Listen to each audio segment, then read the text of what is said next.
ॐ नमश्चण्डिकायै। ॐ श्रीदुर्गायै नमः। अथ सप्तश्लोकी दुर्गा। शिव उवाच देवि त्वम् भक्तसुलभे सर्वकार्यविधायिनी कलौ हि कार्यसिद्ध्यर्थम् उपायम् ब्रूहि यत्नतः। देव्युवाच शृणुदेव प्रवक्ष्यामि कलौ सर्वेष्टसाधनम् मया तवैव स्नेहेनाप्यम्बा स्तुतिः प्रकाश्यते। ॐ अस्य श्रीदुर्गा सप्तश्लोकी स्तोत्रमन्त्रस्य नारायण ऋषिः अनुष्टुप्छन्दः। श्रीमहाकाली महालक्ष्मी महासरस्वत्यो देवताः श्रीदुर्गा प्रीत्यर्थम् सप्तश्लोकी दुर्गापाठे विनियोगः।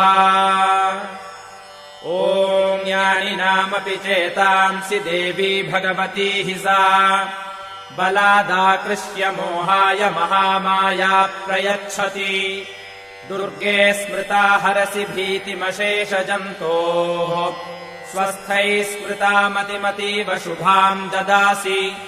दारिद्र्यदुःखभयहारिणिका त्वदन्या सर्वोपकारकरणाय सदार्द्रचित्ता। सर्वमङ्गलमाङ्गल्ये शिवे सर्वार्थसाधिके शरण्ये त्र्यम्बके गौरि नारायणि नमोऽस्तु ते। शरणागतदीनार्तपरित्राणपरायणे सर्वस्यार्तिहरे देवि नारायणि नमोऽस्तु ते। सर्वस्वरूपे सर्वेशे सर्वशक्तिसमन्विते भयेभ्यस्त्राहिनो देवि दुर्गे देवि नमोऽस्तु ते। रोगानशेषानपहंसि तुष्टारुष्टातु कामान् सकलानभीष्टान्।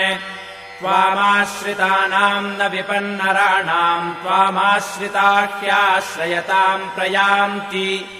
सर्वाबाधा प्रशमनम् त्रैलोक्यस्याखिलेश्वरि एवमेव त्वया कार्यमस्मद्वैरिविनाशनम्। इति श्रीसप्तश्लोकी दुर्गा सम्पूर्णा।